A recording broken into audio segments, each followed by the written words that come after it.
Didn't mean to bump the table. Didn't realize the caster of the chair was right there. Oh, yeah. They're pretty big too. How's it going? Yeah, it's going. Yeah. Friday.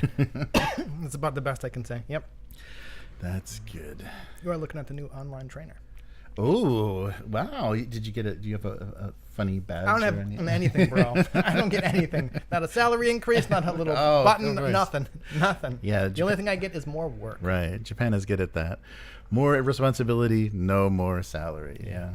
Sometimes even less. Yeah, sometimes less. Yeah. I would have preferred a button, something, a little lapel. Yeah, there you go. Yeah, I probably would have just gotten Miyaku. Otherwise known as Kill Me Kun, right? Right. Yeah, go look that up, people. Don't. All right. Yeah. So Alien is going. Nice. Nice. Hopefully tomorrow. Yeah. The it's frustrating because I thought for sure Foundry was going to make it easier, and it does have a few assets in there, not as much as I would like. And there's things that I remembered seeing or having that aren't in there. So it's a little frustrating. I should have gone through each of the little event points and stuff. I made sure there was graphics, but it also is not set up. It's maybe how people might try to play Alien, but it's made kind of like crawling graph paper, square crawling, dungeon crawling. It's like so it has the fog of war in the walls for the tokens, so you can't see. It's like, well, you're given a schematic of the ship, so you pretty much know where everything is. You just don't know what's there. And so crawling that, and then physically you can't move the token through walls, or the VTT gives you errors. It's like, really? What are you doing? What do you do? You can't do that, and you can't move it past other. It's really so you can't move it past other tokens. It can get kind of locked up. Yeah, you can get kind of locked up, and the doors that need to be open for you to go into the room. And so I was like, oh, this is way too much stuff that we don't need, because it's just abstracted ranges and theater of the mind. Yeah. So instead of that schematic and our tokens on it, I would much rather prefer maybe the nice graphic with some animation approach, the alchemy style. So like you said, it definitely sounds like it was set up for dungeon crawling, where you need to track your squares, right? What you can see and spending resources, time or action points, whatever, to open a door. Right. Where in this case, it's not, right? No. Yeah, so it's a little, that was a little frustrating. That was slowing us down. But it does do things like if you roll on the stress dice, it instantly does the panic roll for you. It automatically just throws that in. So all of a sudden you see this D6 like in your dice pool. Really? You're like, oh no. Interesting. Okay. Yeah. So I suppose once you got used to that, it would be kind of interesting. Like, so I think when we played in person, there are kind of extra steps, right? Like, oh, there's the one on the panic. Okay, and then roll. So you kind of got used to that. But I'm thinking from like a horror game standpoint, right? Like, right. Like seeing that in there automatically added. That's kind of interesting, but yeah. And then in the log, it rolls on the table, so it says the effect. So we haven't gotten critically injured yet, but that means as soon as you're critically injured, it's going to say spike through the head or right. whatever. And so that does. Yeah, I'm not sure how that affects the and we'll see once we get into some combat how it affects the horror elements. So no combat yet. Yeah, just because it took us, we were a little bit delayed getting started. I was barely breathing. Speaking of critical injuries, two of us were having trouble respirating during the so we got things set up. That intense. And yes, right. And we didn't get to. We're just kind of fleshing out what was going on the ship. Okay, unless you are colonial marines or other type of equivalent marines, right? Getting into combat in the Alien RPG is probably better. Yeah, combat is not your best bet. If you have something better than a pistol or a bolt gun or a cutter, Okay, that being said, I was thinking combat with a xenomorph. That's just bad news, right? Though in our Hadley's Last Hope game, people were surprisingly resilient. I'm just like, I can't kill these, right? Right. But if you're going into combat against another person, that could be interesting, right? Kind of that's a case where knowing how bad combat gets, yes. You're roll on that critical. Oh yeah, like you said, spike through the head, dead. Right. it kind of mechanically reinforces the whole thing about like maybe you should try and do some other first, right? Like try and talk the person down or do something or just get the heck out of there. Right. Like my character did in that first game. Where like, Yes. oh, it looks like comedy. Gone. just out. Of course, I also had the spoilers if you haven't seen it. I also had the ulterior motive of just trying to get people killed, kind of. Right? Right. And that was the one time where I'm like, something popped out in this room. Y'all are dead. I'm just hightailing out there. And then miraculously, we're not dead. Yes, so then that kind of put a huge crimp in my plans. Yep. Yeah, that's the fun with that. The the kind of randomness of some of the outcomes is it's like, okay, I'm gonna lock them in this room. They're done for. Like, oh, they got out. They got out. Oh yeah. They're really good at heavy machinery rolls. I should have thought that was fun. of it. Yeah. Anyway. Oh. Yeah, so we'll. I think we'll see. Maybe 3 sessions. It depends on how this goes. Well, like we talked last week, like I think that one of the real strengths of Chariot of the Gods scenario is it's almost infinitely contractible or expandable. Right? Yeah, you can really. And someone made a really good YouTube video about that. If you're going to play this as a one shot at a convention, here's what you can take out and just kind of focus on. These are the events that need to happen. Otherwise, don't get distracted. And I think they do a good job because you've got these things, these kind of modular things you can add or not, and it can ramp things up. It can give the players hope, and it all depends on how deadly their interactions with stuff on the ship was. There's also something to be said about the GM kind of explaining that a bit, because in one of the one shots I ran, one of the players, very reasonably wanted to have their character work on the filtration scrubbers. And in the book it says, like, this is a 1-shift 8-hour job, and I very clearly told the person, that's fantastic. This takes your character like out of it for the next, and either make a choice, either like, okay, kind of bye, see you from the table, or find a reason to have your character not do this. Right? Well, we've got a couple characters doing that thing, so it'll be interesting to see if there's anything distracting them during the process. I think I can guarantee it. So it should be fun. Nothing. So I won't spoil anything, but it's watch our actual play. It's on the channel, and also on the channel, it's you can kind of see it right there's the turtles. So I flipped through the Turtles book and the first 3 expansions for it, and kind of talked a little bit about it in preparation for the possibly never fulfilled. I don't know.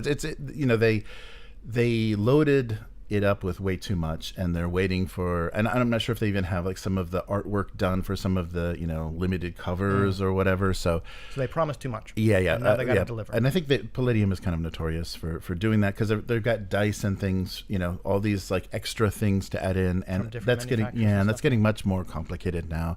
Even people that are just trying to make a book and minis are like, okay, this isn't going, and if they add tokens to it, it's like, okay, that's one more thing. Go the indie route. Yeah. PDF only. Yeah, right. PDF only. But so we'll see. But it was fun to go through that, and so this is a second printing, but it had all of the mental illness as.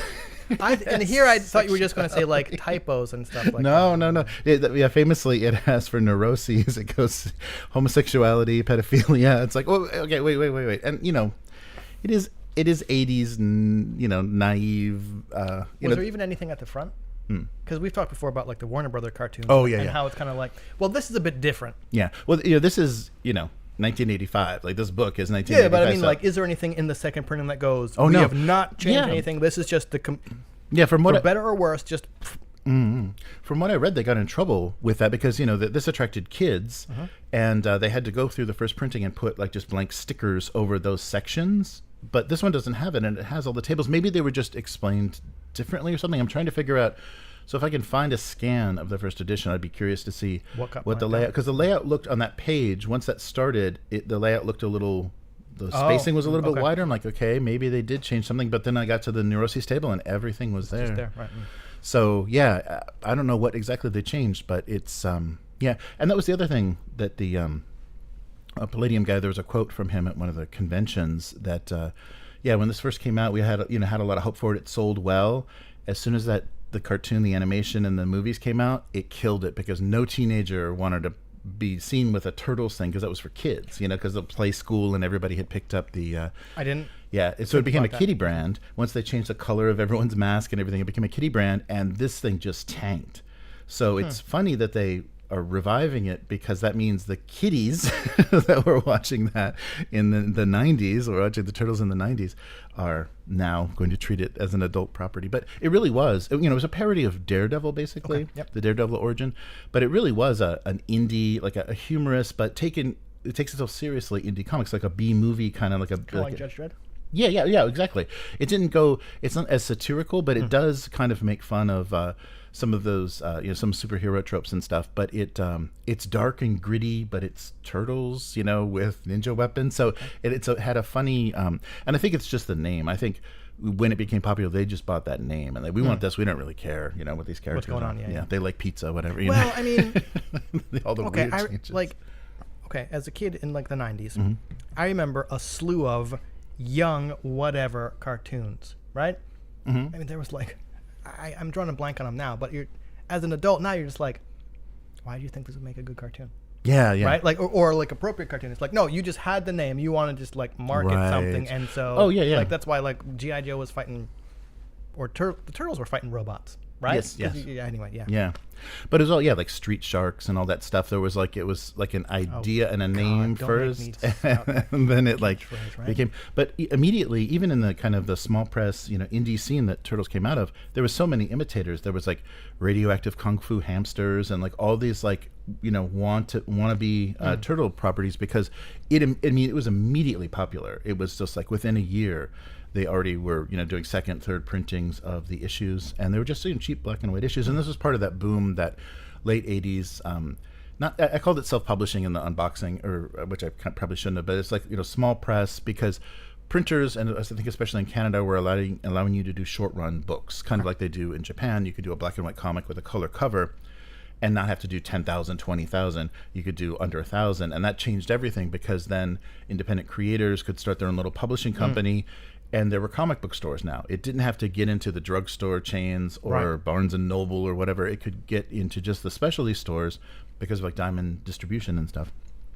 And so that really changed it. And people were making a living off of that for a while.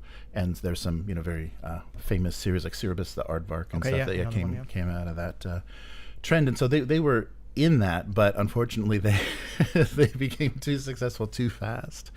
And so it's funny to see what this was, and I want now to know what they're going to revise. What are they going? Yeah, this is going to be a straight. Palladium with Kevin Simbada. I bet you it's nothing. Wow. I bet you it's nothing. Yeah. So maybe not even not even a warning. Just like just here it is. Brace yourself. It's alcoholism. It's drug use. You love it. Yeah, there's a lot of funny stuff. And this wasn't a kiddie brand when they published that book. Yeah, so obviously they got themselves more than they bargained for. So it's funny that got a lot of support. That the new revised version got a lot of support in crowdfunding. We'll see what actually comes of it. Nothing, probably. Right, it's gonna be just one of those. Oh, cool. Boom. Yeah. But I mean, like, do they care? You bought it. Yeah, right. I don't mean you, but I mean right, the people who bought it. Exactly. They the money. Yeah. But I'm going to run it. I found a sheet, a character sheet in there for a anarchist sea otter. Okay. River otter. I guess this was a river otter. Yes. Yeah. So he was good at ice skating and fishing. Yeah, it's great. Yeah. It was.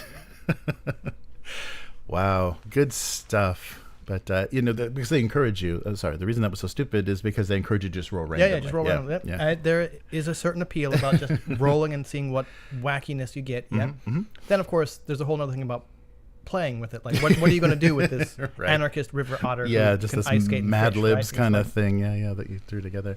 But right away they came up with a nice setting, that after the bomb post-apocalyptic setting. So there's some fun stuff in there and some fun sci-fi and everything.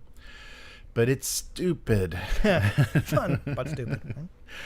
All right. So, so Alien coming up. Turtles are so that's in the members section. There'll be a couple of members only specifically for YouTube, members only stuff until the middle of December. Hint, hint. And yes, and then then everyone can see it.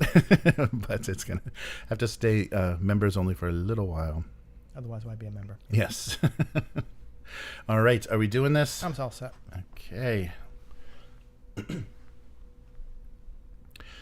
Welcome to the Weekly. I'm Jeremy. I'm Chris. And this week on the Weekly, Sony to buy Kadokawa, a big publisher, a new Grimdark setting, another defector of Games Workshop, Household Volume 2 is now crowdfunding, and Elf Creek Games. So we're going to kind of go from the best of crowdfunding to the maybe the worst that's happened in a while. Not maybe the worst, but it's, you know, it's one of those companies caught in the trap.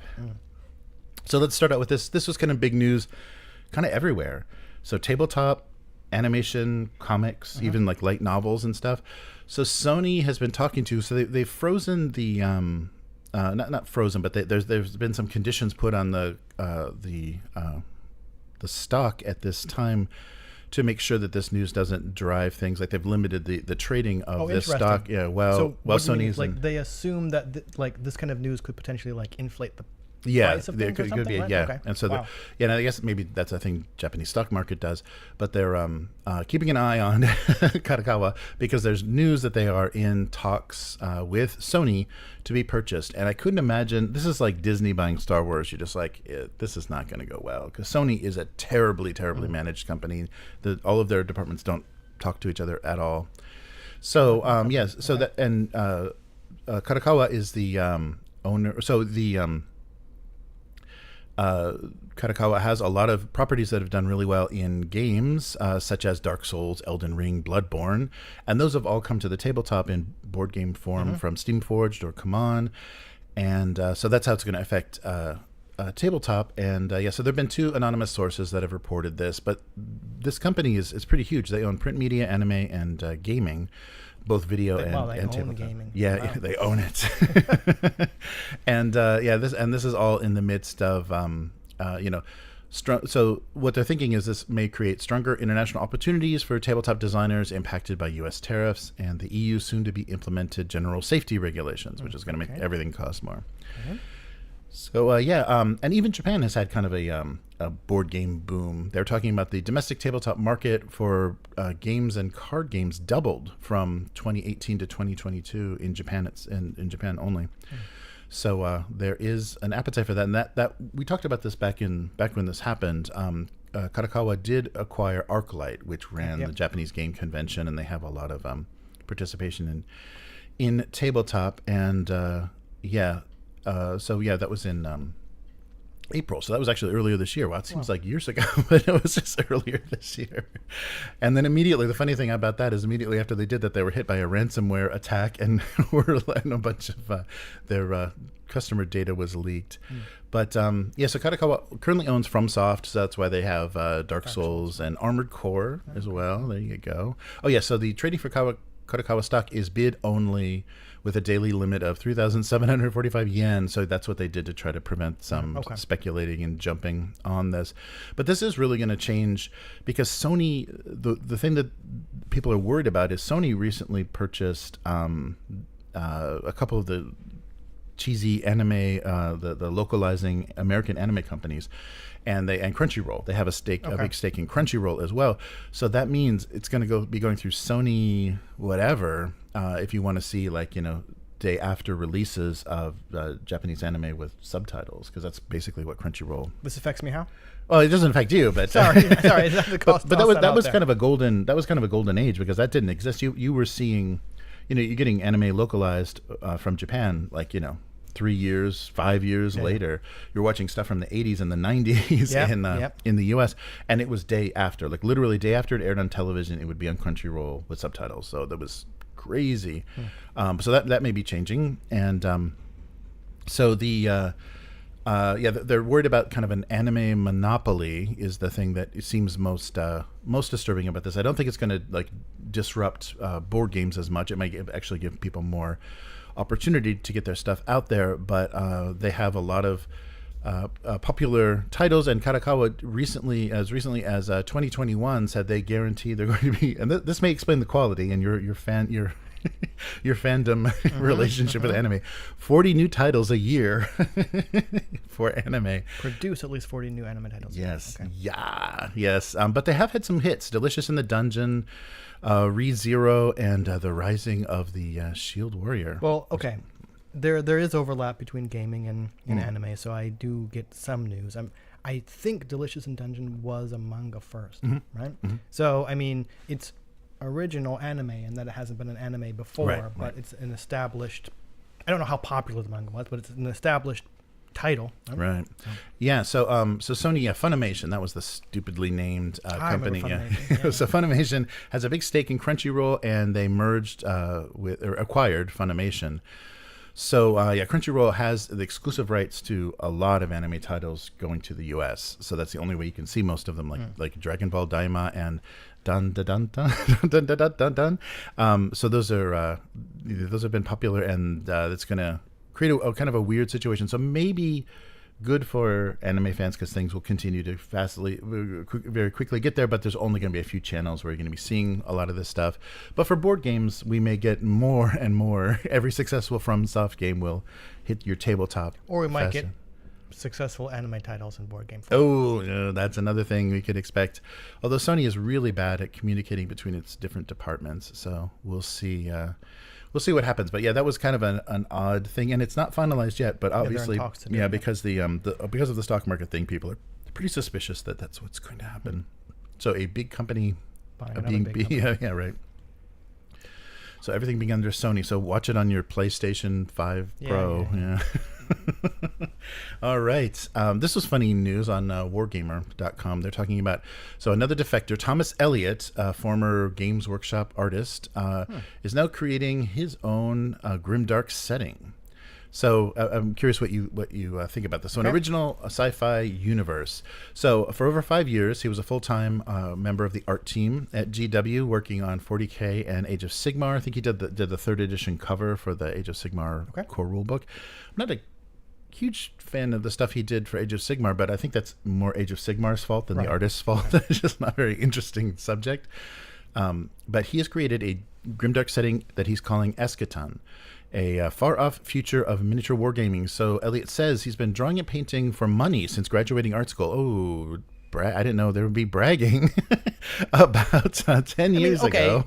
The way you phrase that maybe could be better, but is it any different from saying I've been doing this professionally since high school? Because I mean, really, that's what professional means. I do this for money, right, as opposed to amateur. Yeah, and if you say that, usually that means you were smart enough to skip art school. Oh, and I was not. And so I wouldn't consider myself a true professional until I started working as part of the Games Workshop team in 2018. I had the honor of working on Battletome covers for Age of Sigmar. I consider all these paintings a highlight. He did the Blades of Corn, the Ogor Mog tribes, and the Daughters of Cain covers. So growing up, by GW. yes, growing up, I looked at the art of Warhammer. So the Warhammer artists of the early 2000s were a strong influence. People like Alien Adrian Smith, Alex Boyd, Paul Danton, and Karl Kaczynski. And then fresh out of art school, I wanted to do dark sci-fi illustrations, but I didn't simply want to do 40K fan art. So I figured I would go easier and do epic battle scenes, big illustrations if I had pre-established characters and narratives. But before long, I was doing an original universe and have been adding to it ever since. So he says, in this setting, space travel is imperfect. Technology has plateaued. The colossal distance between worlds means planets once inhabited become forgotten. There's no equivalent to the Imperium of Man because a cohesive empire would be impossible. An expedition into unknown space means discovering alien cultures only to find out that they are human colonies isolated and left to evolve on their own. It's been done, sir. But anyhow, this sounds like it's based mostly on art style, and this might be uncharitable, but I ain't hearing nothing new so far, right? I mean, that's okay. That's not to say it's going to be bad, but just where's the new here? So he says, I try to work on it every day, even spending hours or two sketching. So where most people like to go on a holiday, I'm in my home studio. Work-life balance, my friend. Yes. So he's recently been focusing on this thing he's calling Neo-plasia, a toxic death world where millions live on board walking mining facilities ruled by a totalitarian regime, a horrific mutagen gives the oppressed inhabitants of the world an opportunity to rise up, which soon escalates into a global conflagration of violence. That should be the name of the setting, global conflagration of violence. Trademark now. Okay, that's my next miniature war game skirmish idea, conflagrations of violence. There you go. So the reason that he has a little hope in this becoming something is because of the breakout success of Trench Crusade. Right, okay. But Trench Crusade was the pairing of an artist and a game designer. This is just an artist, so good luck with that. So popular culture has been regurgitating the same IPs for decades, he says, or he muses. But I think we are starved for original settings, and people are excited to see new, unfamiliar, imaginative worlds. So check out Where was the new in that? Yeah, I don't know. Well, I mean, visually, maybe. We'll have to right. take a look. All I'm looking at is text over here. Right. So check out Elliott's Instagram if you want to see kind of what he's been working on and posting this kind of stuff. Yeah, I mean, we definitely need this, but we also need good mechanics and companies that can actually support. To be honest, I was rather uncharitable during that section. However, my first encounter with Trench Crusade, and I forget the guy's name, was just the art being posted to Instagram from the person's account. I said, wow, that's dark. And I think that's what happened with Trench Crusade. It was just one artist working on this kind of setting that he had that just kind of kept expanding, and eventually enough people kind of liked it, and things got paired together with mechanics, and it kind of years later jumped off on this giant steamroller thing. So, I mean, there's no reason that the same thing couldn't happen. I don't know if there's going to be a game attached to this, but maybe what you said, maybe the thing to do, or maybe an approach here would just to be develop the setting, maybe pair up with digital sculptors to produce some miniatures, right? Because there are any number of miniature agnostic skirmish games out there, right? So just kind of encouraging people to play in your setting or use things in your setting would be a way to get attention, and then later on say, you know what, and now here's the official game when you actually have enough attention. I'm not saying that's what is or is not going to happen, but that's a way to do it. So he's saying right now the Neo-plasia phase of Eskaton will be released as a glossy hardback art book and a range of high-quality 75mm miniatures. Yeah, so maybe, I should have shut up because he's already doing he's already there. Yeah, already thinking. And also, if he's thinking 75, he's thinking just for painters. Yeah, he's thinking. So Mindworks Studios he's working with.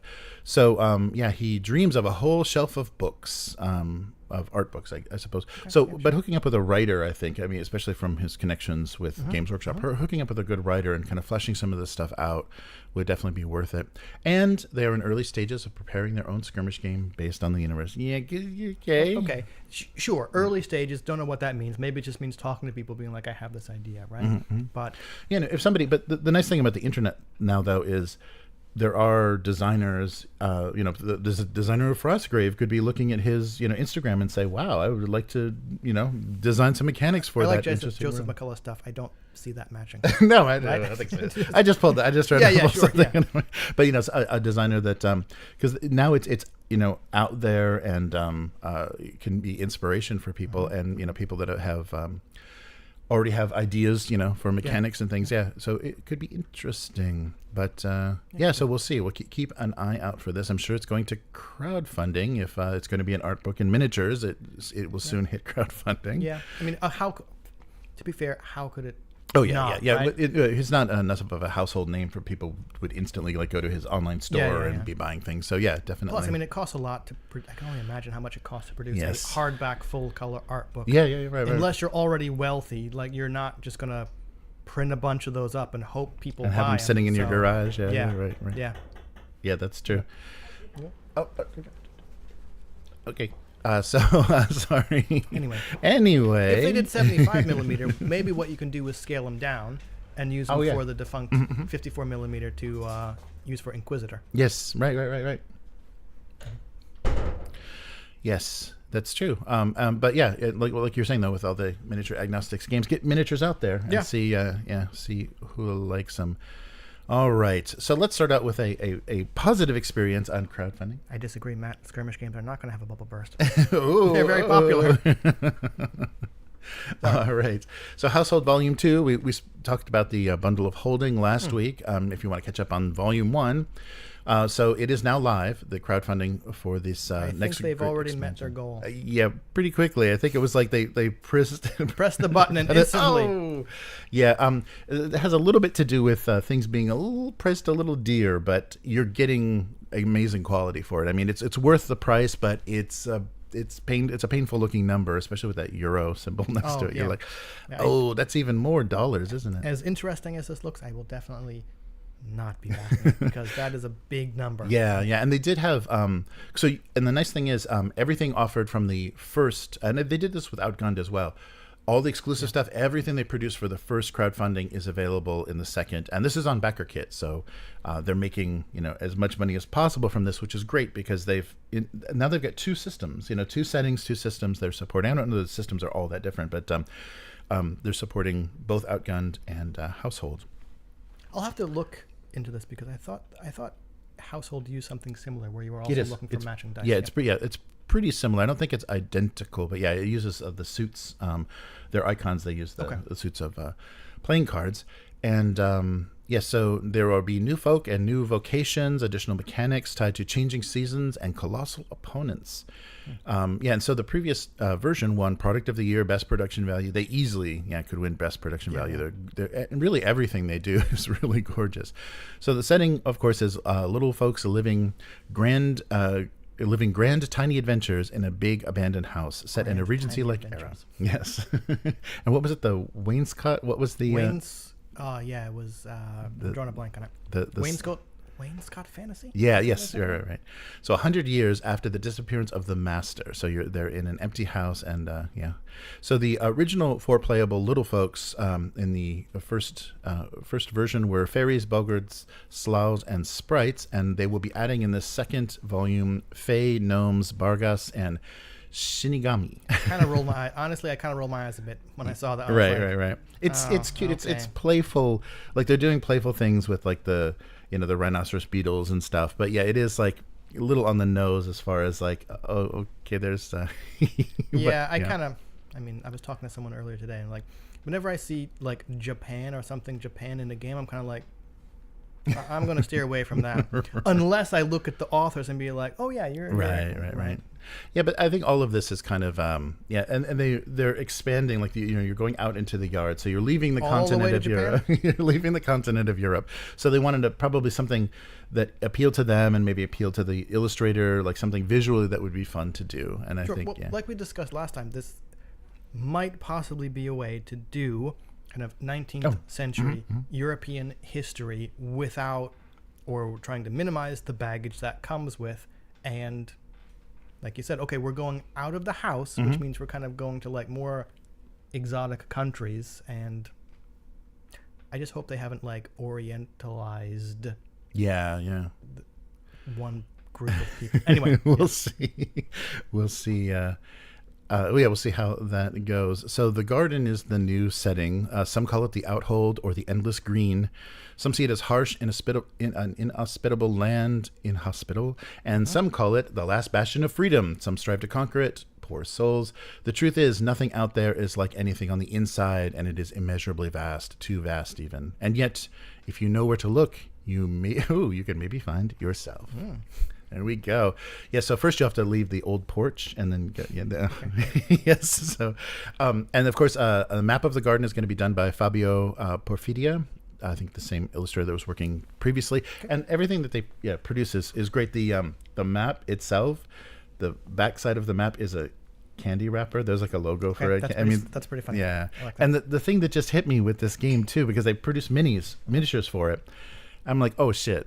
Are the miniatures like 1-to-1 scale? Oh man, I didn't even think of that. When I'm unboxing this, I'm just like, oh yeah, little people, and here's the miniatures of the little people. No, those are not miniatures. They're actual little people. They're 1-to-1 models of the little people. So that like I understand why they wanted to produce miniatures, and that also does make it kind of fun, like what you could do when you're playing in person on the table. Just toss a handful of buttons on the table or something, and here's your rough terrain thing. Yeah. Watch out, they've got a paperclip. Right, that's not 19th century. I wonder. Okay, I do like that idea, and with the idea that where these are not miniatures; these are actual size models of the little people you're playing. I wonder if that has I think it has the potential to maybe take away, because if it's all theater of the mind, yeah. like the scale of stuff can kind of change, right? And you might be describing this massive room and everything's real high, but then if you actually have the thing, you're like, well, the room's not actually going to be that big, right? Because you can actually compare, right? Yeah, that's a funny thing though, because that does, if it is like 28 mil or 30 mil, like, you know, just over, you know, an inch, you know, or over 2 inches, it gives you that that idea though. I think theater of the mind might be a little bit better once you have like for reference, you know, your miniature for reference. That flip side, yeah. So that's well, yeah, I thought that was very funny. But as Chris said, they have already smashed their goal and have even unlocked things like the roof. So another new part of the set. Like, I gotta admit, like, I'm cash poor right now. I can't go look at this, but I gotta admit, like, there's some interesting stuff coming out of this where it's just like, yeah, the roof. Like, of course, that's the roof, and everything is like flying. Yes, right. Yeah. So again, this is Two Little Mice, and so this is. I apologize, Rico Sirgano and Simone Formicola, and the amazing artist Daniela. I'm so sorry, Gubellini. But beautiful work. She really does amazing. And I think during these crowdfunders, they squeeze her hard because they need, you know, everything that gets unlocked, they need new art for. So she's probably, you know, chained to her drawing tablet. Or they have things planned well enough where this is already kind of done. Yeah. I'm sure it's, but that came out. They unlocked a little bit too much with the last Outgun, and she was literally drawing stuff to post on the page. So this is, of course, on BackerKit, and the thing you should be aware of, though, this is not a tiny undertaking, and they're predicting not charging shipping until December of next year. So yeah, you got a while to decide which add-ons you're going to put in there and whatever. And they did do a pretty nice, a pretty kind of conservative estimate of the shipping costs. So it's pretty heavy. It's like 2 heavy boxes, one full of hardback books and then one full of like the accessories and things. So it's considerably heavy, and they're estimating for their kind of basic set, not the double set, but their basic set, about €30 for shipping for rest of the world. God only knows what that'll be in December 2025. Yeah, well, that's true. Yeah, if tariffs and things have changed, expect in North America. Italian-made board games tabletop RPGs, get out of here with that. Yeah. But some really nice, and like I said, everything is available, and I'm sure there's even add-ons for Outgunned and things, because they do support their other properties as well. And this does include The Art of Household, which is a landscape format art book featuring high-quality prints and close-ups of the beautiful illustrations from both volumes 1 and 2. Nice. So that's 200-page hardcover is included. So lots of stuff, custom dice, decks of cards, miniatures produced for this second volume. And this is great to see, because I guess this had, Italians had been enjoying this for a while. They localized it, working with Common, and then couldn't make that work, but they did it on their own. Like they brought it to the English-speaking market, and now it's flourishing because there's a lot of very happy fans of this. So take a look and be prepared for the sticker shock, but know that Kickstarter is not getting not getting any of that money. So it's supporting a good studio, and it's great to see.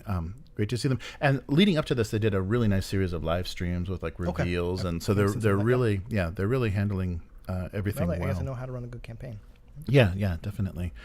So check that out if you have some interest in wainscot fantasy and a rather thick wallet. And really sturdy shelves, because it's a serious book. All right, so let's take a look. But of course, there's a PDF version as well. Yep. You can go all digital. Let's take a look at what you don't do with crowdfunding. Oh boy. So I keep ending on a downer. I apologize for that. Elf Creek Games has several crowdfunded board games that are overdue. 4, in fact. And yes, they haven't given official updates since August, on any of these crowdfunding pages. So things like Atlantis Rising, Honey Buzz were shown off, and we're posting about things on social media up to October 10th. They even showed up at Spiel Essen on the 23rd of October, but there's been no official No official updates on the projects since August of this year, end of August this year. So there's 4 outstanding crowdfunding projects: Merchants of the Dark Road, Honey Buzz, Atlantis Rising, and their newest game, which has very little hope of seeing daylight, Paradox Initiative. And the sad thing that's getting all caught up in this is the Merchants of the Dark Road was bundled with Santa's Workshop Deluxe. So you won't be seeing that for Christmas. Okay.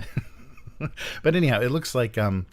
and so this is kind of, people are starting to get worried about what's going on. Or is this another mythic kind of thing where, someone's going to have to buy these things to bail them out? Because they are reporting that some things, they're trying to complete fulfillment by Christmas on some of these things. There is stuff waiting in warehouses. Stuff is waiting to be fulfilled, but both North American and European backers have a few of them have received Honey Buzz, but that's just a few, and that's not everybody. And people are like, "What is going on?" And they're 4 deep into this mess.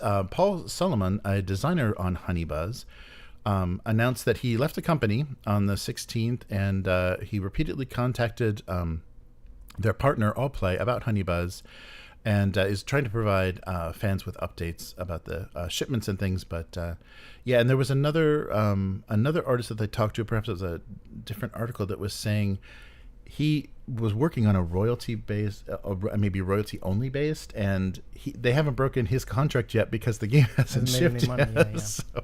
So he's just waiting and seeing like everybody else. So it was like very little comfort to the backers. And so Brent Dickman, the founder of Elk Creek, has not weighed in on the situation. So everybody's eagerly waiting to see if this is going to actually happen. They're going to have to pull this apart, or they're just going to have to say, sorry, And it probably is the same thing that companies step in. They're like, okay, we didn't quite fund this one enough. Let's do another one, and then we'll spend the money we get for that one. And so by the time you're 4 in. That's what I was going to wonder. Only having this information we discussed here, I wondered if that's what had happened, right? Okay, we're over. We need to make the money somehow. Let's use the money from this Kickstarter to fund the one or complete the one we just... But, if you get 4... Yeah. And I wonder, too, we talk about, crowdfunding is not... big companies shouldn't be using it. It's not a pre-order system. But when you do support someone and say, this is just support, I don't expect to see anything, but I would like this to happen. But there's this entitlement or this ownership that people feel about these games and these companies. So it's like, I want an accounting of exactly what's going on and where my game is and why it's 3 months late. I think, okay. So as someone who just had to cut down on their Patreon, I was supporting a lot of Patreons, this is only anecdotal, of course, where I didn't necessarily 9 times out of 10, I forgot the monthly rewards. Right. Because I'm just I like what you're doing. Here's some money because I want you to be able to keep doing what you're doing. And, the monthly reward stuff was just kind of like a bonus. I think there's some people like that with Kickstarter, but usually there's the option or crowdfunding to just say, here's some money, I don't expect a reward. Right? You can back at any level. Or more like, okay, I like this thing. A game would be nice. If in that case... I don't know. I kind of understand. I gave you money. I would like to know what happened to it. Right? It's when you kind of get all entitled and weird, and then you're like, no, I can't really agree with you. Yeah. But, I don't know. Yeah, the comment sections do get pretty rough on a lot of crowdfunding. And those are just people with nothing to do except harass other people, right? Right. And I guess, once you're hundreds of dollars in, you really do have to think about, I don't know these people. I like what they're doing. I don't know what their business sense is. I don't know how they're managing their money. Giving them a couple $100 might not be a great idea. Yeah. So if it's money it hurt to part with, I don't think it's... That's the thing too, right? You gotta... I don't use Kickstarter that much or crowdfunding that much anymore, but it's if this company had a number of successful crowdfunding campaigns under their belt already, then you're like, okay, they probably know what they're doing, or they at least have been successful a couple times. It's when you get to the ones that are first, right? The first project, or the game is mostly complete, but that I'm like, those are a couple red flags for me, where it's your game's got to be done, right? All we need is money to do this, right? But I don't know. Yeah. I can absolutely understand wanting to know what happened to your money, especially if you coughed up hundreds of dollars, right, for this kind of stuff. But you don't gotta get nasty about it. Yeah. And if you had a, if the company was run well, they should have some business sense and to start looking, for a private investor to finish something or to just hand it over. We'll sell you this IP. We'll sell you everything that's been done. Just get it finished because we're unable to do it. But yeah, you never know. You never know what exactly. I think in this case, it's the silence that's probably hurting them. And it hasn't been that long, only since like October. People that kind of dropped silence. But if there was something about, we're looking to sell this off, just something other than nothing to allay people's fears and kind of stop. Right.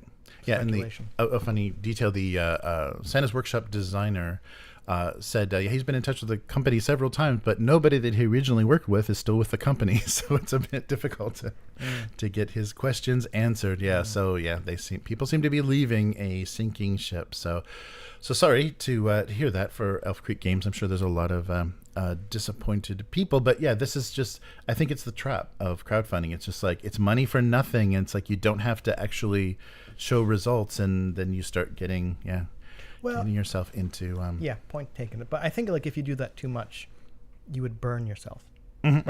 As we've seen a couple times. You eventually do, Yes, but that is going to do it for this week. On a down note, we're going on. So where can people find you? On social media. And my brain just turned off about what there is, right? Mostly Blue Sky. That's Hivemind, HYVEMYND. I'm also on Threads and Instagram, only because I cross-post. Select groups in Facebook, because otherwise that place is a hellscape. And that's about it. Yeah. All right. So, how about you? I'm trying to do a November stream, which should happen any day now. For my November. my single panel gag cartoon. So it's Abuse Cartoons on YouTube and Twitch. So and the stream, when it happens, will also show up on this channel that you may be watching on YouTube. And it's a single panel gag cartoon that I've been drawing for 20 years. And yikes. And if you'd like to read it, go to gocomics.com/domestic abuse. I don't think I've done anything for 20 years. Well, you've lived at least for that long. That's a commitment, right? Depending on your definition of living. If you look what we're doing here on the weekly, consider becoming a weekling. The strongest of all supporters. You can do that at patreon.com/upturntable, and upturntable.com is where you find everything that we've been up to. So the members for the next until the middle of December, members of the YouTube channel get a little treat. You'll get kind of exclusive long form videos that will be for YouTube members only, but they're going to make their way over to the other side of YouTube and links on Patreon and everything. And the audio for this live stream goes onto Patreon's RSS feed if you'd like to listen to it there. So as little as $1. Everything is available to you, which once everybody takes their bite out of it is much less than $1. If I hadn't considered that, right? Yeah. But, pennies a day. Yes, right? for pennies a day. You can support these sad sacks. But so now on Blue Sky, right? Yep. So Upturn Table now on Blue Sky. Thank you, Matt, for badgering Jeremy to do that. Yes, thank you, Matt. So on all social media. So we'll be back again next week. Yep. Later, mortals. Goodbye.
All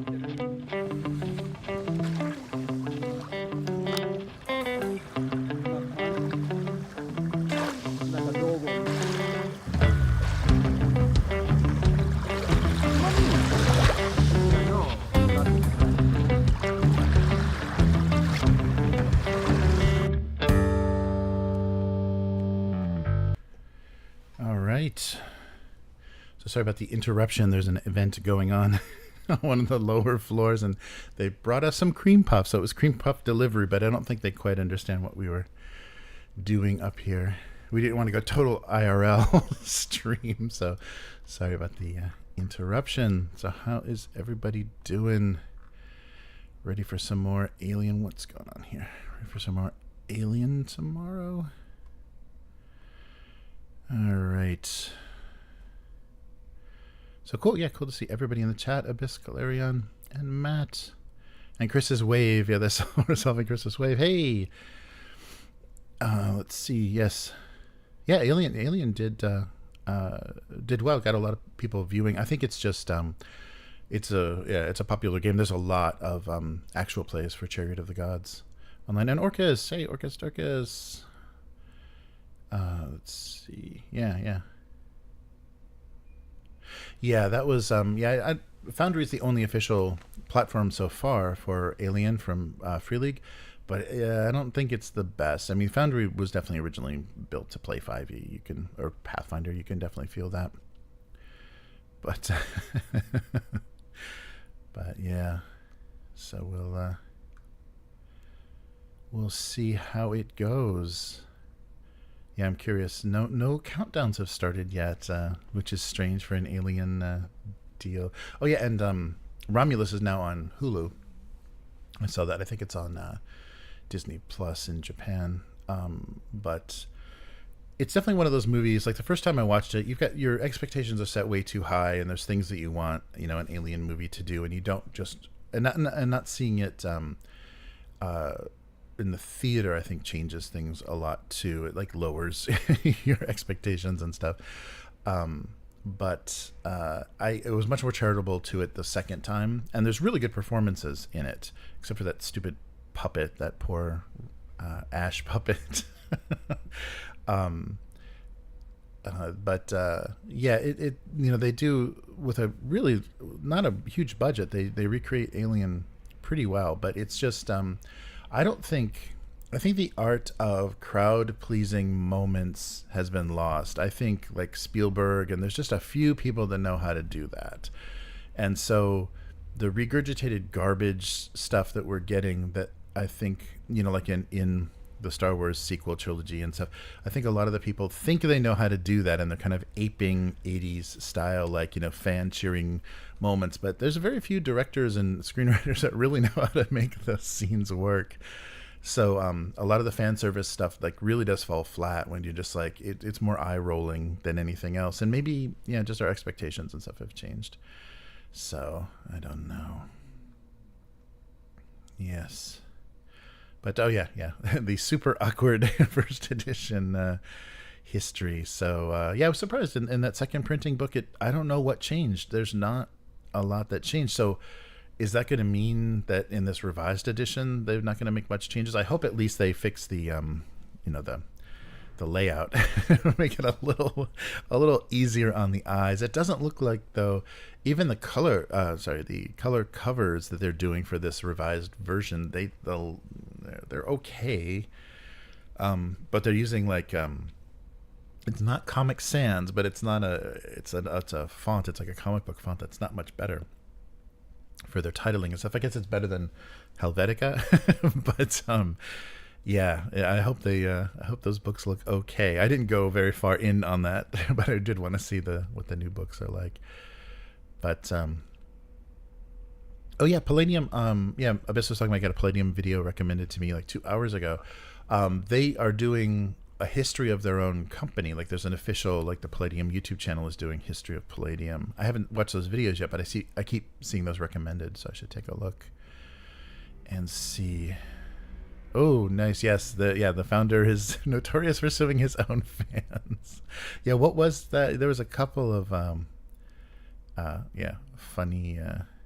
funny situations. But yeah, definitely. And who knows if it's, maybe that's why they wanted to tell their own story, do their own history of Palladium, because other third parties may not be kind. Yeah. Oh, nice. Yeah, of course. Yeah, the founder took credit for contributors, and very cheap. Yeah. Yeah, that's right. So yeah, Chris even said they're not gonna change a word in that book.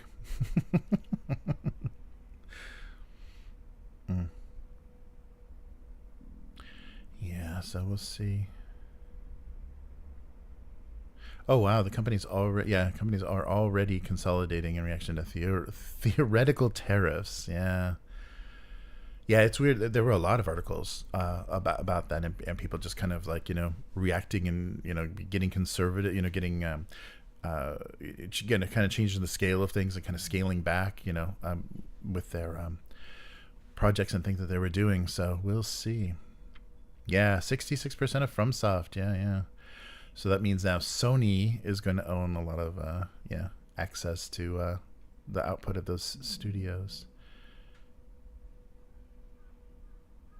Yeah, no, I agree, Matt. Yeah, Age of Sigmar, you definitely wouldn't call that grimdark. It's more like, World of Warcraft. It has that like Warcraft kind of silliness, and I think they intentionally did that. They did a lot of the, weapon and armor and character designs and stuff to be kind of wacky and fantastic, and doesn't feel grimdark at all.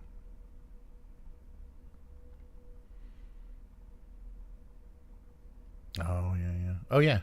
Matt's got the Broken Empires coming, so that'll be fun to try his sci-fi grimdark, fantasy grimdark, or the worst, most boring, urban grimdark, aka IRL. Nice one, Abyss.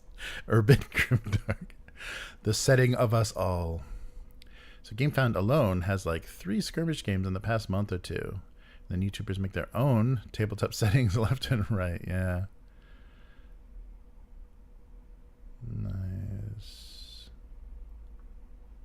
Yeah, it's just I think with the it's just that perfect storm of skirmish rules. It's not hard to put together, like a lean set of light skirmish rules and say this is miniature agnostic, but we've got a kind of an idea or a setting, and but it's too many to play, too many to try, because already I've got like gangs or teams or whatever for several different games that we haven't even gotten to the table yet, but we just we're fun to kind of come up with the theming and kind of do the hobby part of putting this stuff together. Orcus is saying at Gen Con, all the household set was everything with everything was $500 plus. Yeah, I just got the base core. Yeah. I think that's the same with this backer kit funding to get everything that they've done. So first and second expansion is close to $500. Well, easily it's like 400 something euros, so easily $500 US.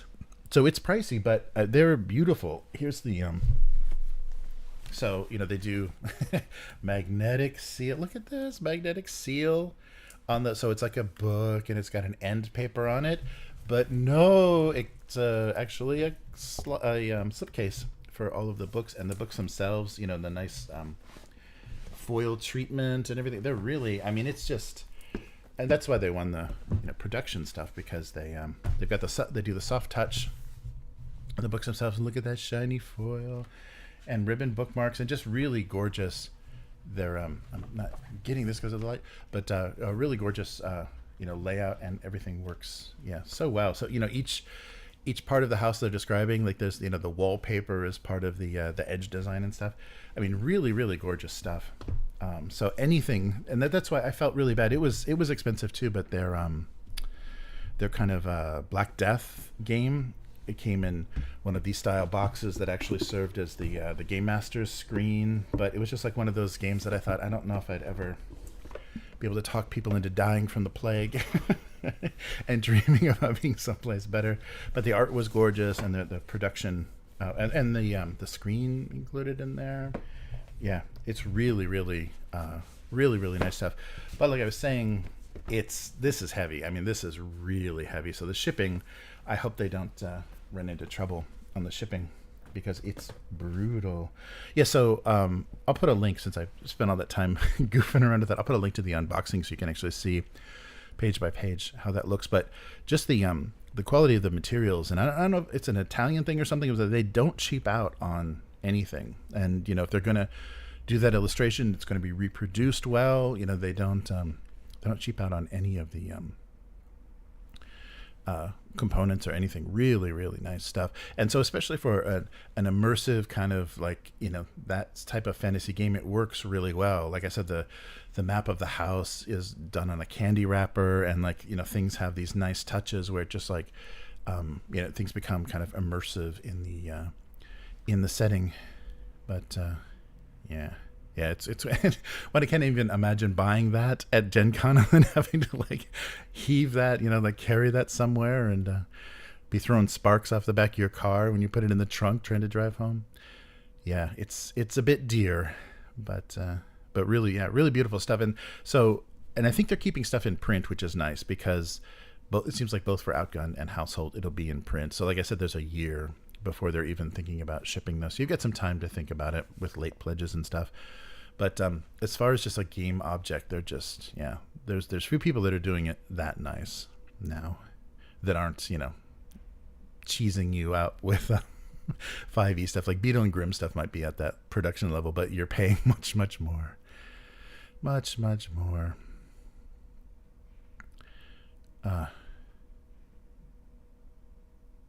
Wow, yeah. Obis says, Daka Daka, your second favorite elitist forum on the internet.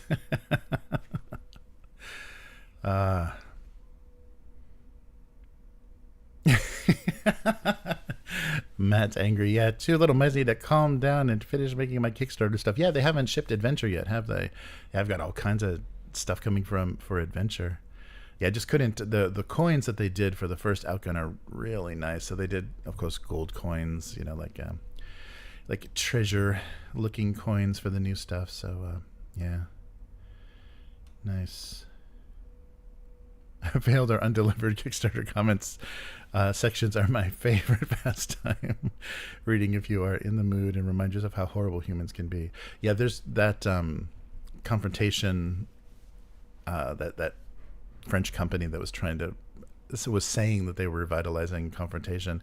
I paid the euro just to read the comment section, because it was like chemists were in there arguing with them about the formulation of the plastic they were using, and it was really funny. It got so insane. They were pushing them really hard to find out if this thing was even for real, and it was so funny. Yeah, so Alien. Oh yeah, Dune Prophecy. Yeah, so what'd you think, Matt? So Dune Prophecy, the only thing, it definitely feels like lighter, like the dialogue and everything. It feels like the Brian Herbert novels instead of the, a Frank Herbert novel, but the source material. But it's gorgeous. It's got really nice production design. But I'm worried that the Bene Gesserit school is going to be the least interesting part of that show, because it was just like, I don't care. And they haven't, the daughter of the Emperor hasn't gotten there yet in this first episode. Spoilers, but I'm not spoiling anything. So things haven't really kind of got locked up or anything. And I don't know. I don't think they, the mystique of the Bene Gesserit is not, they're spoiling it a little bit by just making it, I don't know. There's something about it, the origins of it and everything aren't, just doesn't, I didn't have the intensity or the kind of the weird, a lot of weird questions. They're kind of like putting things out there, and things like, oh, this is just something I've been working on, a technique I've been working on. It's like, wait, what?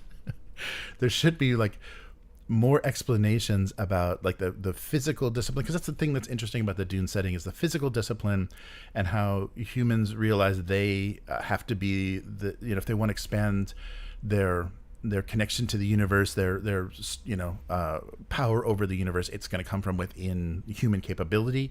And so the expansion of human capability, because it's all, he uses the Zen Sunni kind of, so it should be related to an interesting kind of spirituality and some kind of very serious discipline, but you don't quite I guess you get a little bit of that, but I felt like it should have come from this more mysterious place, like this discovery of what becomes those established abilities, like the voice and the weirding way, the combat and stuff.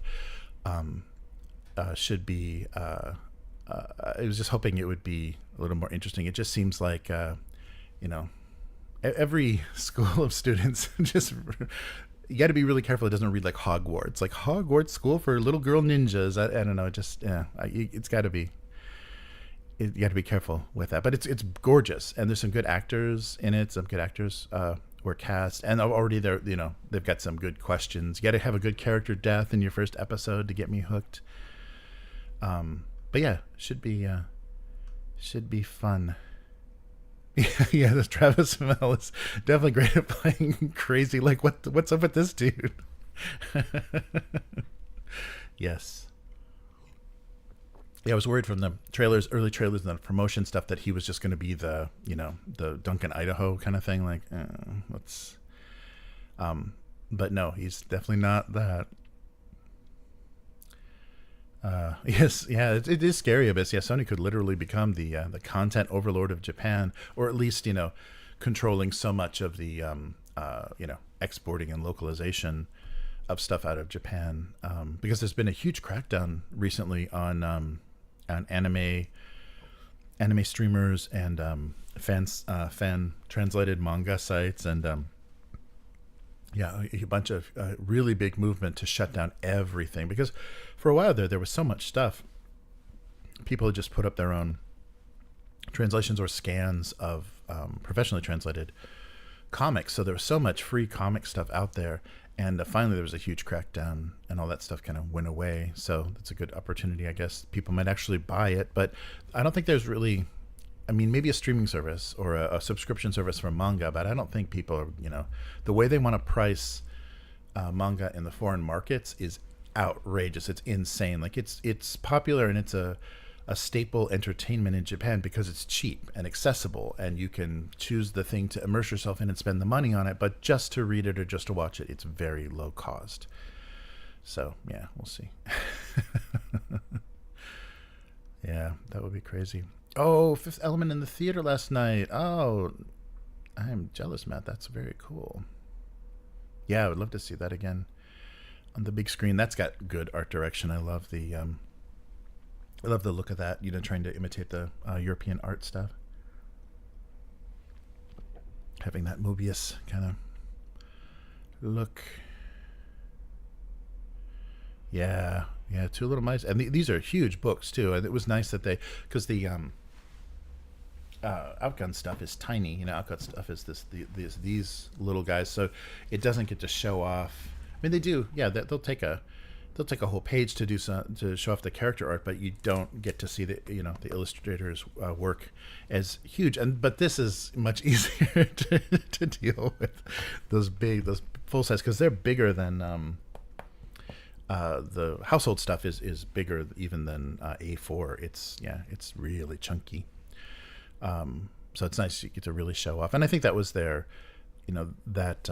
that setting and everything is definitely the pride of that company, so they want to show it off as luxuriously as possible.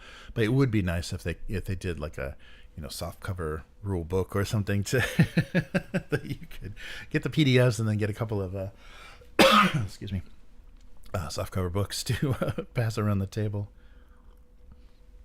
Because that is the thing too. I guess that's worth a discussion.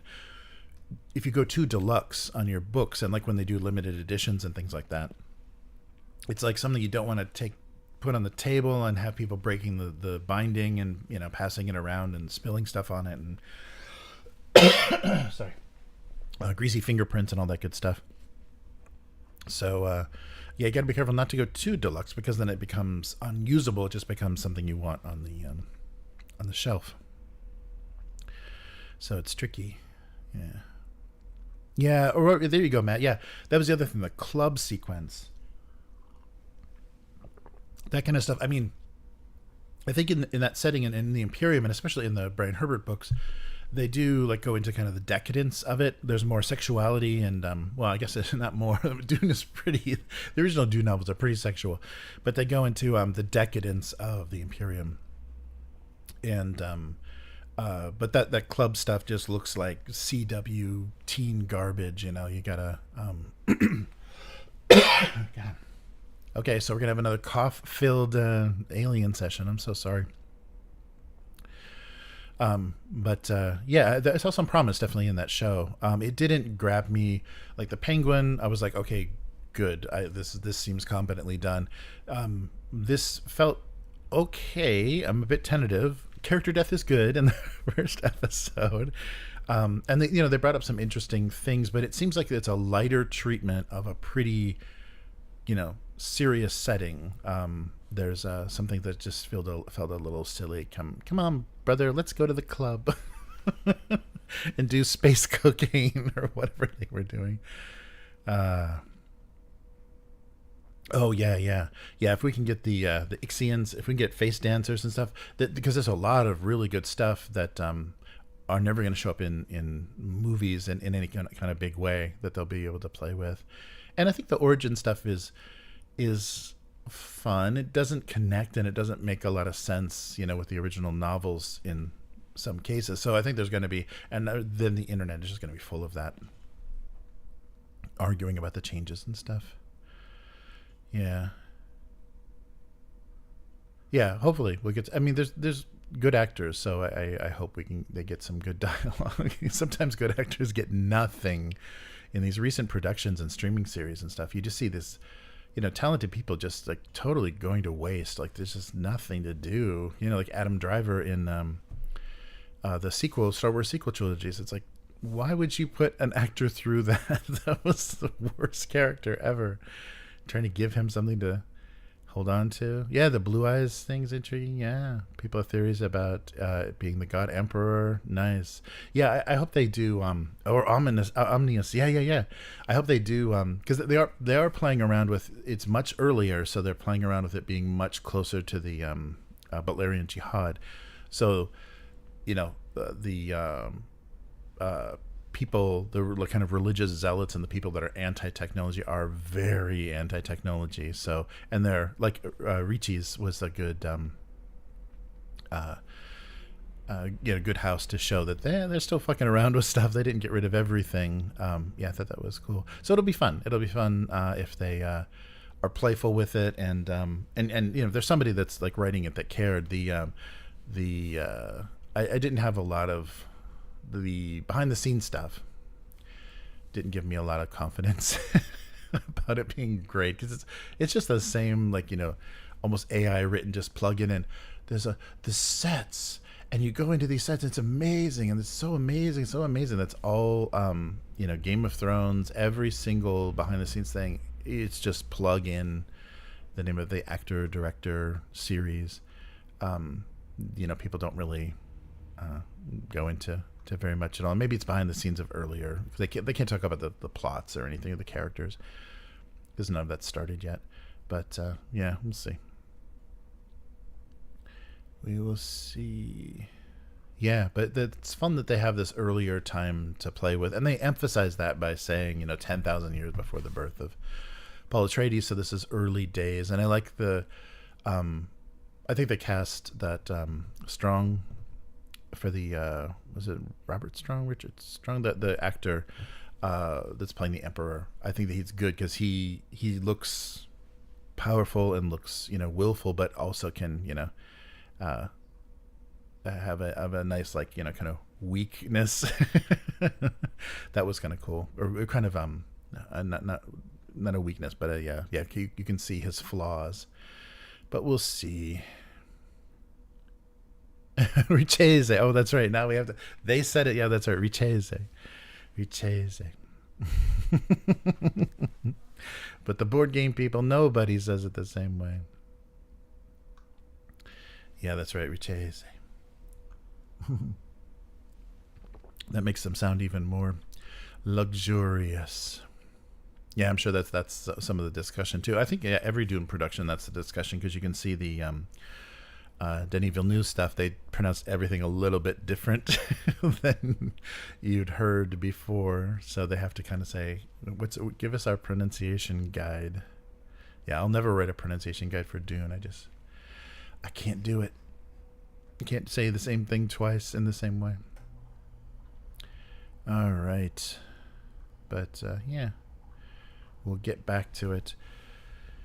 So, yeah, and if, because these cinematic adventures, this, Draconian, no, is it Draconis? The name of the virus thing. The trilogy of the cinematic adventures might be fun because we'll get through them probably by the beginning of the year if we play straight through the Charity of the Gods, Destroyer of Worlds, and the last one.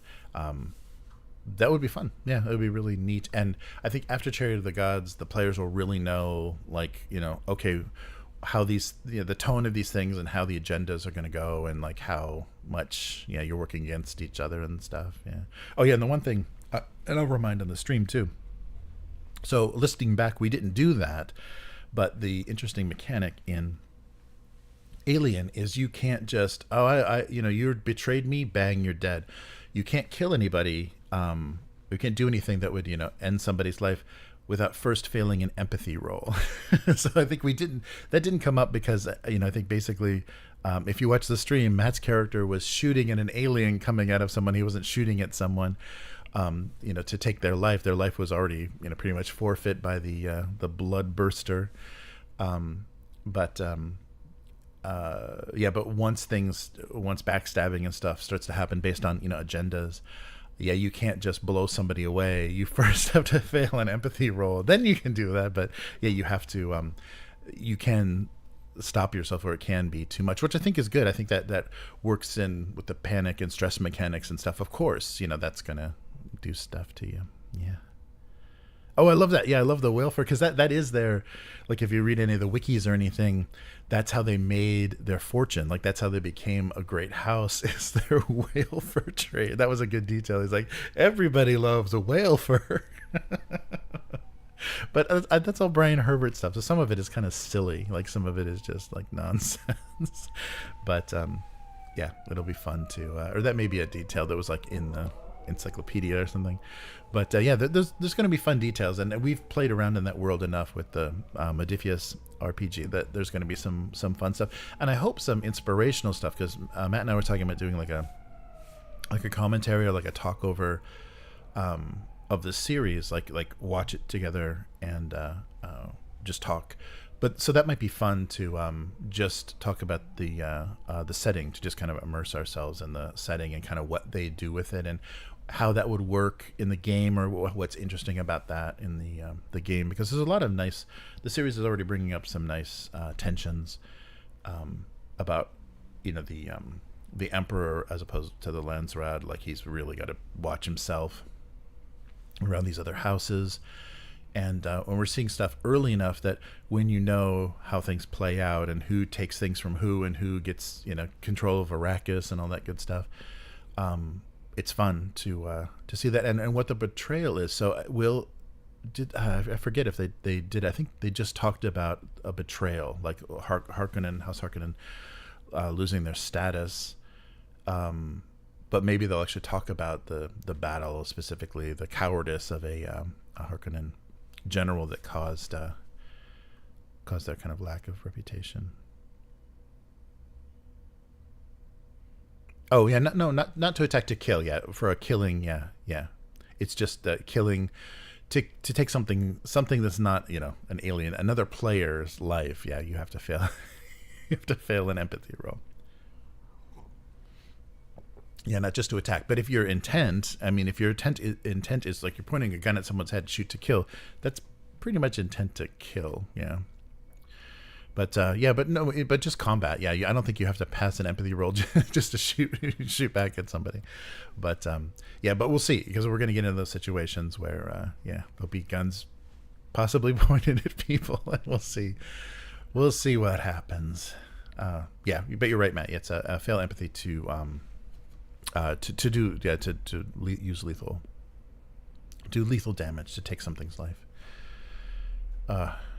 But it's pretty easy to do that with the now that you have a shotgun, and there might be some other stuff laying around. You haven't checked every locker yet, but there might be some other stuff that you come across.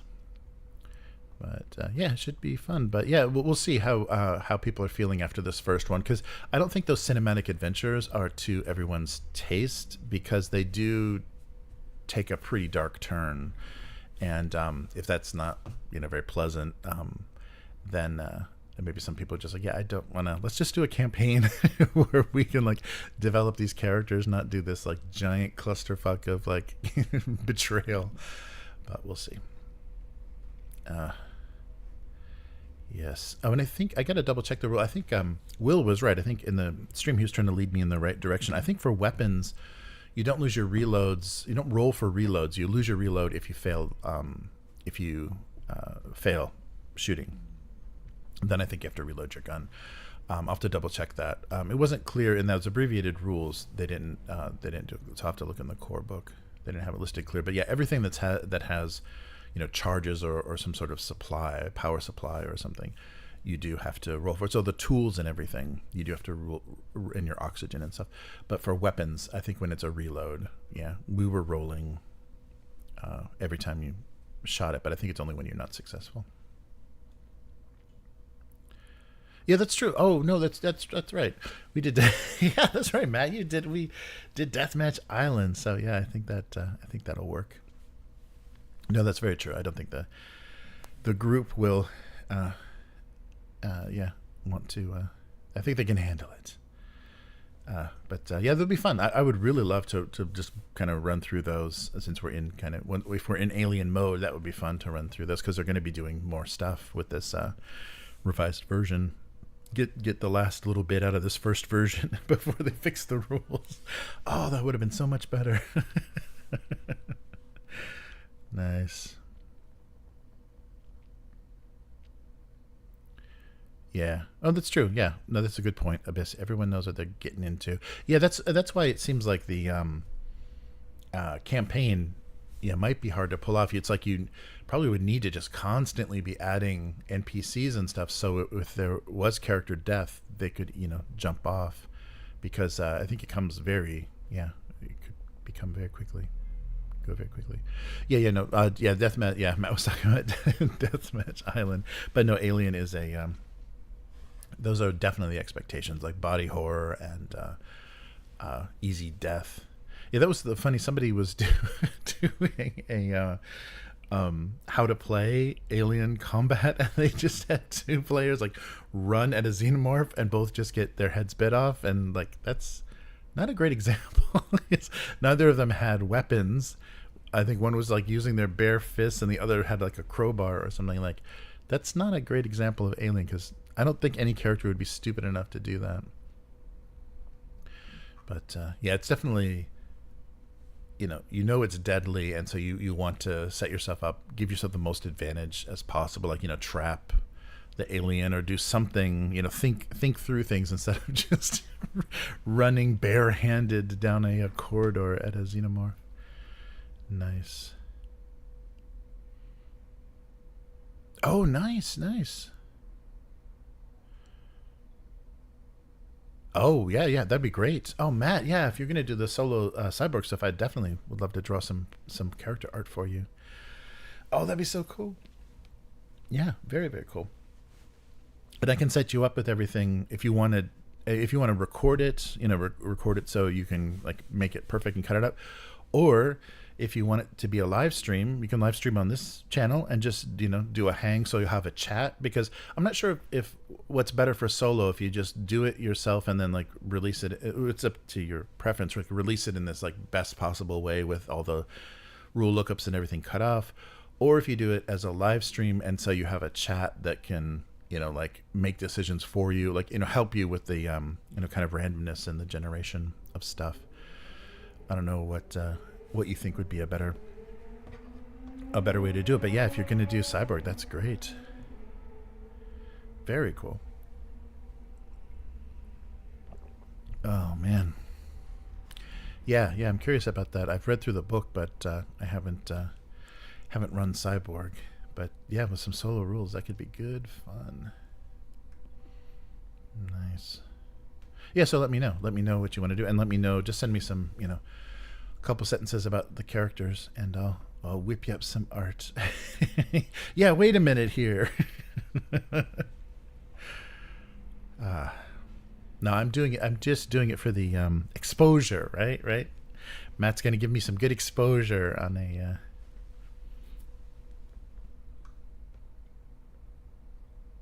Oh, okay, cool.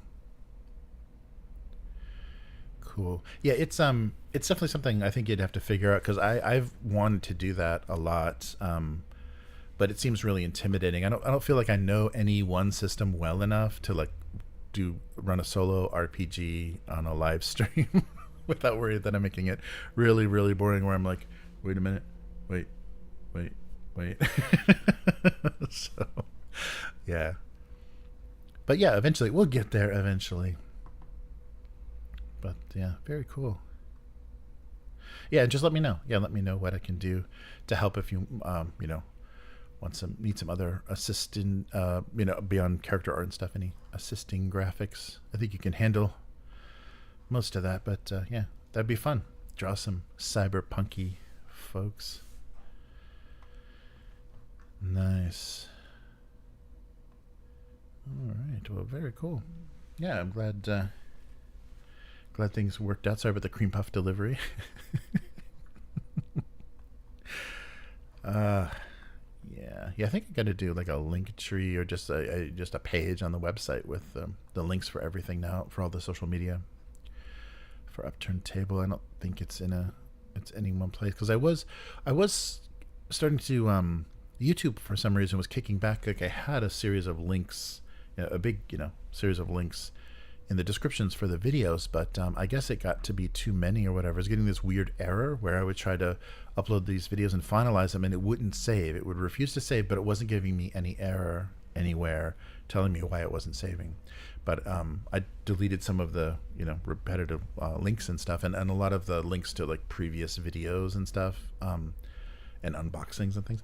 So I took that out, and it seemed to take it. I wasn't over the character limit, but it was like maybe too many links or something.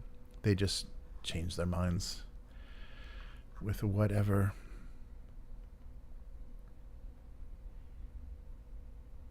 Oh, nice.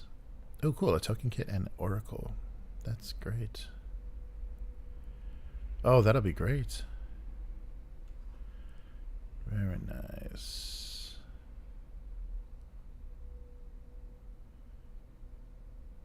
Oh, yeah. So we'll see how that goes. Yeah, I want to see how you do this, Matt, because I really want to. It'd be fun to do something. Yeah, come up with something like that, because there's so many good solo stuff. Like I initially with the that Rangers of the McCullough solo narrative game, Rangers of the something dark. I really wanted to do that as a like a solo video series, and yeah, just never got to the point, because I definitely have enough miniatures, I think, to do that kind of, to do stuff that has random monsters and stuff. But yes, so hopefully we'll inspire each other to to keep going. That would be good. But yeah, so stay tuned tomorrow for some more Alien. So either the penultimate or ultimate session, depending.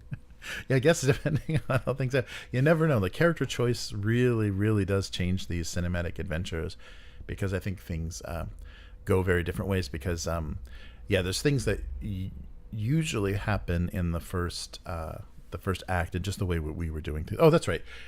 We got a late start because I had the connection trouble with Foundry. So if that happens again, we're just going to get another late start. So we will definitely go to 3 sessions if I can't get online. Or can't get access to the players when I'm running the Foundry on my machine. Yeah, because I even tried to upload things to the Forge, the kind of the hosting service for Foundry, and it wasn't taking the alien content wasn't it wasn't completely getting up there, so I couldn't even move anything over to there. And by the time I had messed with all of that, the internet connection was working. Yes. Oh, sure. Yeah, I've got a that subscription to a bunch of royalty free music that I can just send you the link and you can like listen through stuff and just tell me what track or tracks you want to use. Oh, and I also this is for Foundry only though. Yeah, but that's the big big improvement from this first session to this next session. If you back 2 Patreons at a pretty like $2 level, in Foundry you can get the soundboard for all of the RPG audio. I think it's role-playing audio. That site that does the really good soundboards for every different genre, and they've got a really good Alien soundboard, and you can have that right inside of Foundry. So it won't be good for the for building like the edited videos or whatever, but it'll be fun for the live stream. I'll be able to do a lot more sound stuff very easily. I won't have to like press play. You literally can just mouse over the hyperlink and it starts to play it. So we'll have a little bit more atmospheric stuff, and especially they have a really good motion tracker sound and stuff. So yeah, there's good stuff. Very good. But yeah, I'll send you a link, Matt, and you can tell me what sounds good, and I'll just download it. Yay! Yeah, it's a cool soundboard. So it's funny. There's somebody that has a Patreon that does the asset delivery, and so they do all the work of getting it plugged into Foundry, and then they'll give you access to a bunch of content creators for either maps or tokens or whatever inside Foundry, and then they give you access to a bunch of different audio makers as well, and that role-playing game audio does that. And their stuff that's what I used in the first time I ran Alien. That stuff is perfect. Yeah, it's sound alike. It's not just like they didn't just record things from the movie. It's sound alike sound effects and stuff that are just like perfect, and they it's not like click it and then it stops. It's not like a sudden stop. They always always fade out. So when you turn the loop off, it fades out, and you can layer sounds. You can do a background hum, and then you can do some snarling, and then you can do some footsteps and kind of keep things like building. So it should be fun.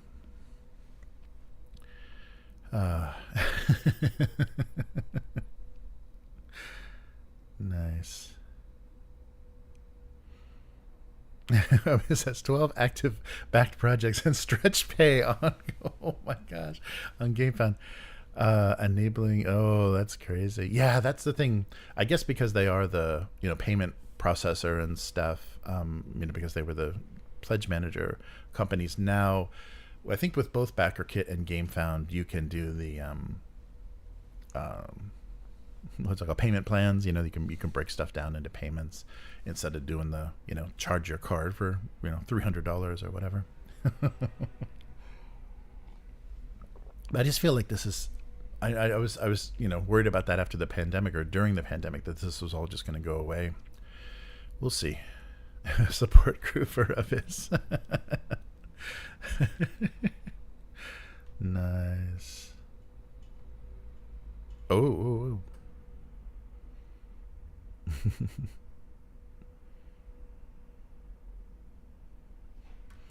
Yeah, it's funny. Yeah, I've been it's funny. It's difficult with the like backing stuff on crowdfunding because it's so far off that it doesn't even seem real, and sometimes it doesn't even happen.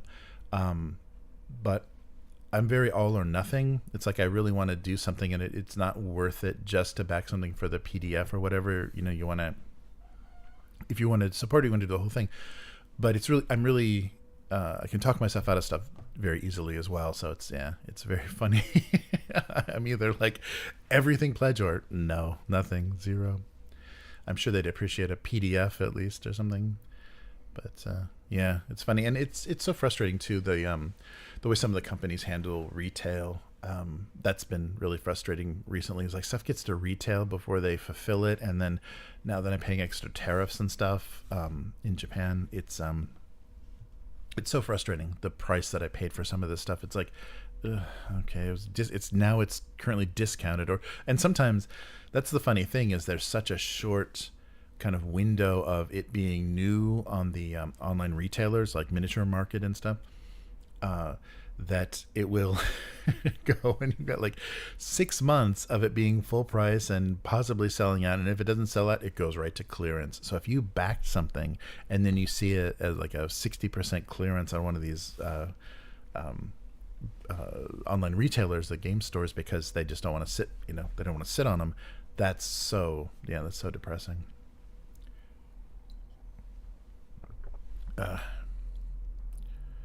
Abyss says, a light bulb went on when I started calculating my income and seeing how much I could afford. Wait a minute. Yeah, it's funny. Yeah, it's difficult to, because I know I there's things that I missed on crowdfunding that would have been so good to be in there, because it was the only time they produced it, the only way it was ever getting produced. But a lot of companies are not very honest about that. They're like, exclusive, or this is only happening here. And then there's online retailers that they'll actually dump their overstock on. So they produce all this, extra stuff. They don't want to hold on to it. And so they just pass it on to retailers, probably at a discounted price. So you see retailers selling all of the Kickstarter exclusives and the stretch goal boxes and stuff. It's really frustrating. So they're not all that transparent about what they're really selling you, and what the the actual availability or rarity of it is. Ay. But yeah, very cool. Yeah, I still got to figure out. I'm not going to be doing great the first week of December, so I don't know if I'm going to do any big Christmas kind of thing this year. But there'll be Cyberpunk Christmas if Matt's going to be doing the solo play. And if you want some help, Matt, with getting those episodes out, with coming up with like an opener and an intro and an outro, and do some graphics and stuff for the for video, let me know. Because once I build like a template for it, and then we can just kind of put the episodes in there, that would be great. Nice. Yeah, Discworld looks so good. Yeah, that was one of the ones I was like, either I got to be all in or nothing, because all the stuff that Modifius did to support that looked so good. Yeah, they really did a great job of just making that happen and making that look so good. But yeah, very cool. Very good. Yeah, I keep getting those threats. I guess this is a Windows 10 PC that I'm running on, and they're saying we stop all security updates as of October next year. So get ready to buy that new PC. I don't want to buy another PC just because. But I'm sure Microsoft will, for a very reasonable price, sell me an upgrade. It's weird. I think they were giving away Windows for so long. They now decided they're going to try to sell it again. All right. Well, cool. Yeah, well, I'll try to get some. I got to start posting on some of these social media sites that we're on here. But I'll do some posts on Blue Sky and stuff to get stuff going. Yeah. But yeah, thanks, Matt. Both Matt and Chris are doing a great job of linking to our live streams and stuff on Blue Sky, so people can find it. Nice. Yeah, so we will see. We'll see what happens. But yeah, so that will do it. So some Alien with a soundboard tomorrow. So hopefully hopefully it'll work. That's the thing. It's like it's a implementation by a third party in Foundry, and just like the dice rollers and everything, some of the players like it didn't work. I can't hear it. I don't see it. So it's one of those things. So we got to get the tools for online tabletop roleplay out of the way, so we can just play the game and not be like, okay, what is it? Is that F12 or do I have to hold down control? Yeah, just not a fan of all the time we spend on live stream going, did you delete? I can't select this. Why can't I can't? Yeah, that's a waste. All right.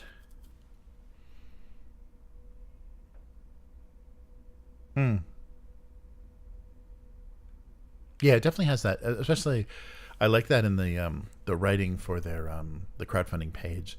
it had that tone, like it had the tone of the books, which it definitely has like a Douglas Adams. But I think Douglas Adams is not as he's not as satirical. I don't know. I don't know what would be a good comparison. I haven't read enough Discworld, but Douglas Adams is just more simple and kind of gaggy. But the Total Perspective Vortex. All right. right. Yeah, I loved those books. The Hitchhiker's books when I was young. I was surprised to see the BBC, TV series. That was rough. But yeah, for BBC budget, I can't believe they even attempted it. Oh, nice. Oh, yeah, that's something. What do I know? Because they've done Discworld and they've done Monty Python. Yeah, the Hitchhiker's Guide has got to be getting there somewhere. Do a, I don't know what, I don't, maybe it's not a complete enough setting to do a tabletop game, but I'm sure somebody's trying to think about how that would work. Nice. Yes. Just a lot of funny gag writing, and I love just the tone of stuff. But Hitchhiker stuff is great. Yeah, I saw when he was doing that Last Chance to See book tour, I got Douglas Adams to sign my, like, at the time it was like, the 4 books but it's become 5, whatever, mostly complete. But that was really cool, because he died pretty quick after that. I don't think he died pretty young, so that was towards the end. Like, he did mostly Harmless, he did the kind of Galapagos stuff, and then mostly Harmless, and I think that was it. And then the Dirk Gently stuff. That's right. Yeah, that didn't get a very good version on one of the streaming services. Did Dirk Gently's detective stuff. It was better books than it was a series. Say fun, yeah. So, the Total Perspective Vortex told me what I knew all along. I'm a really great guy.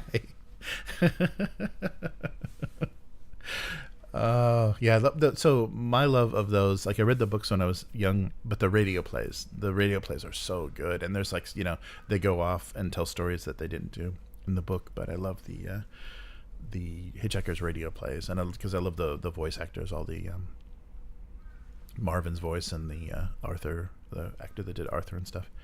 Yeah, those are the voices in my head.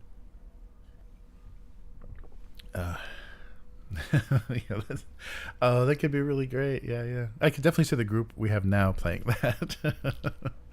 That would be fun if they came up with enough stuff. And what would be fun too is if they came up with ways to generate, like, Hitchhiker's Guide type stuff, because it would be like an unending guide of things, an unending universe that you could keep adding stuff to. So just some clever writing and some fun, like, random combinations could make for some some neat sessions, and just have, like, characters having weird motivations and weird origins and stuff.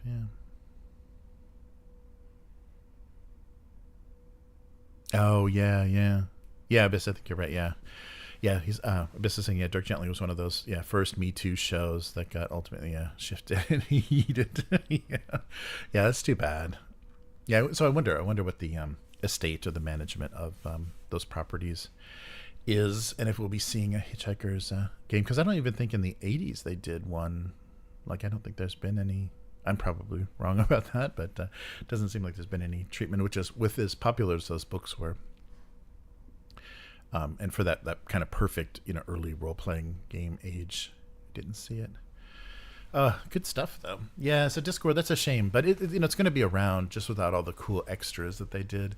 But Modiphius does put some of that stuff on their web store and everything, but their shipping, Modiphius's store shipping is insane. I know some evil computer just decides, oh, you want to get this $50 book? Well, that's $60 in shipping.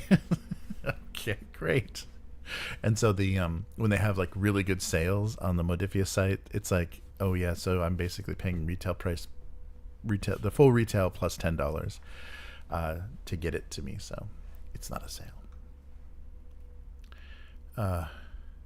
Will isn't a British humor guy. Yeah, that might be difficult. But if there was enough like absurd stuff, I don't know. We'll see. Because I could see, like, if he likes Farscape, there's some silliness in Farscape that it's not, not quite British humor, but silly sci-fi we might be able to talk him into it. Just no Basingstoke roundabout references. Oh, nice. Oh, wow. Oh, interesting. Oh, that's too bad. Wow. Yeah, that's interesting. I didn't know much about the... I just saw that pop up, that Dirk Gently series. Nice. All right. Well, it's great to see everybody. And, yeah, we will get back to some... Screaming in Space tomorrow about this time, and yeah, hope everyone is up for it. I hope the internet is gonna help us out this time. I don't even know if there's a way. I think it is literally just my internet service, because everything, I take down the firewall, I do everything to try to forwarding and everything, and nothing changes. There's only so many times you can restart a PC and think you're doing something. But nice. Yeah, so everyone, definitely, yeah. You too, Abyss, take care, and we'll be back again next week. So, yeah, I'm gonna, let's see. Yeah, I think we'll be okay next week. I'll have to see what kind of shape I am in first week of December. I might have to take sick leave on that Thursday. We'll see. We'll see how it goes. We'll see what's happening. But anyhow, yeah, we will be back again soon. And yeah, everyone take care. This, of course, goes on the RSS feed for Patreon, and if you're a member of the YouTube channel, check out the Turtles flip through if you want to see a very yellow copy of the original expansions and everything. I think there was some really fun there, just like they captured what they did with the early issues of that comic well as a setting in a game. I'm sure there's probably better systems to use than Palladium, but they did a good job of kind of fleshing stuff out. All right. So everybody take care, and we will be back next week. Goodbye.